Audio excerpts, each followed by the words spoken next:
clear about what this policy actually is. This policy is Israel speaking out in favour of the protection of international law.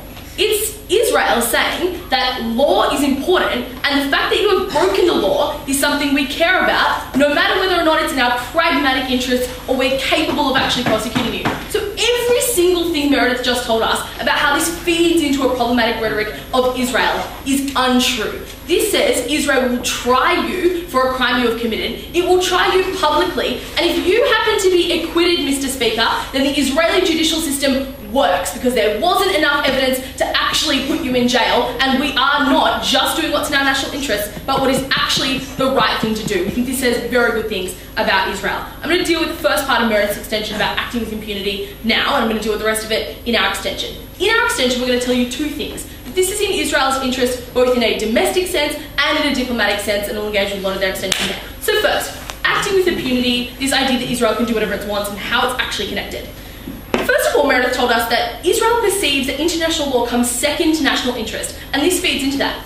We disagree. We think these two things actually sit quite nicely together because these people are criminals and Israel is relying upon the judicial system to prosecute them. We don't, and we didn't, incidentally, as a result of our opening, support shooting these people randomly on the street. We said you should bring them to trial. I'm going to deal with the shooting them randomly on the street later, but for the first thing, and prima facie, we said you should try them. Secondly, with regards to prioritising their own self-interest, this isn't about undercutting the sovereignty of other nations. They've just asserted on the government that this is like Mossad walking into nation states and just shooting random citizens in those states. Lies. They actually work, you can keep saying that, but they actually work with other countries to do this. And you've given us about 5 examples of countries that are currently prosecuting these individuals with the help of Israel, e.g. Hungary, e.g. the United States. I'm going to talk more about that later.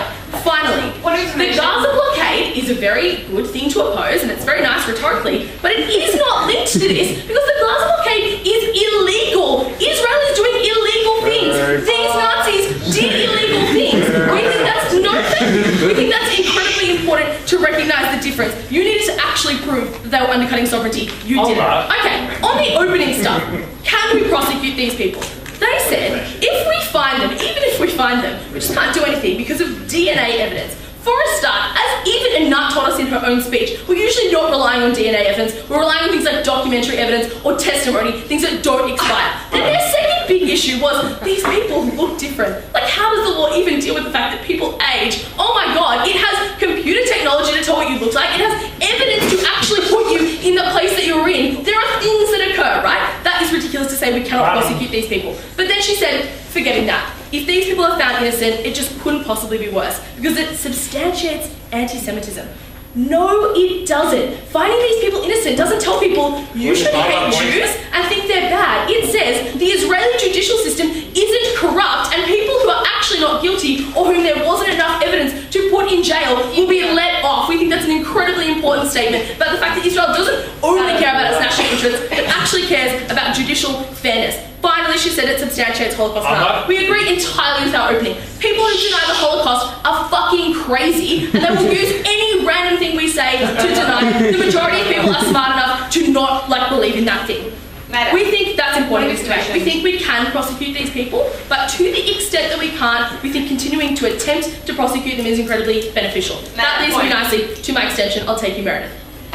Capturing these war criminals isn't Israel preserving international law. It's Israel prioritising laws that affect Israel over the laws that affect other countries like their sovereignty. No, it's not, because we said, and you have failed to actually demonstrate, the majority of times they are working with these countries. We gave you a number of other countries as examples of where they engage in relationships with those individuals. And at best, that is an argument for Israel to do a slightly different thing to what it does now, which is to actually engage with those countries before it goes in. Not an argument you give up entirely, you're not even acting the motion. Why is it in Israel's interest in terms of actual protection? We've heard from the government, or goving the motion, sorry. We've heard from the government in this debate that these people actually aren't a threat. They're old, they're senile, they're just walking around looking really apparently sympathetic.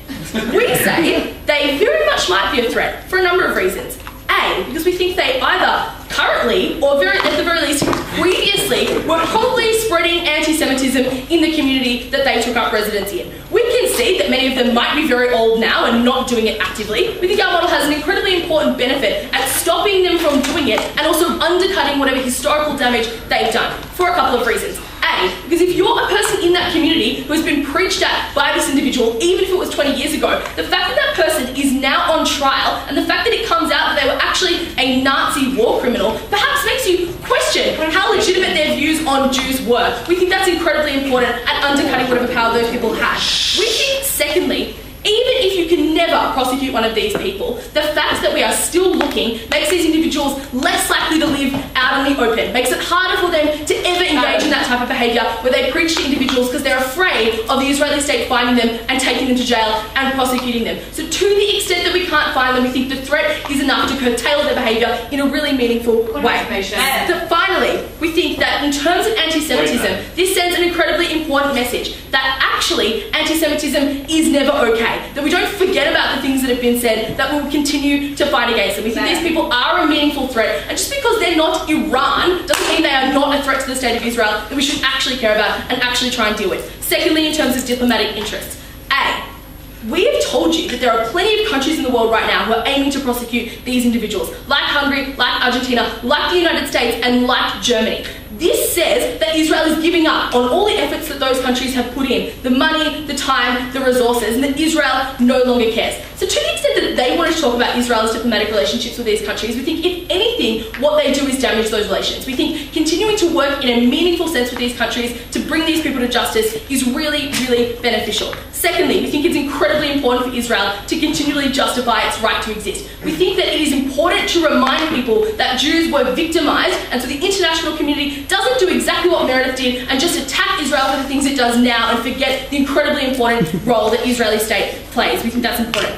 Finally, we think that there's a chance people will do this on their own. We think there are victims who genuinely feel afraid for their lives and who will not just sit back and take it nicely when Israel says they will not take this up. And even if it's irrational, and even if these people are 90 and literally can't get on a plane, we think it is fair for victims of the Holocaust or their children to be a little bit irrational. We think there's a chance they'll do it themselves and cause significantly more diplomatic incidents than anything Mossad would actually do or the Israeli state would negotiate. We think this is in their interest. We think they can do it. We think they should do it.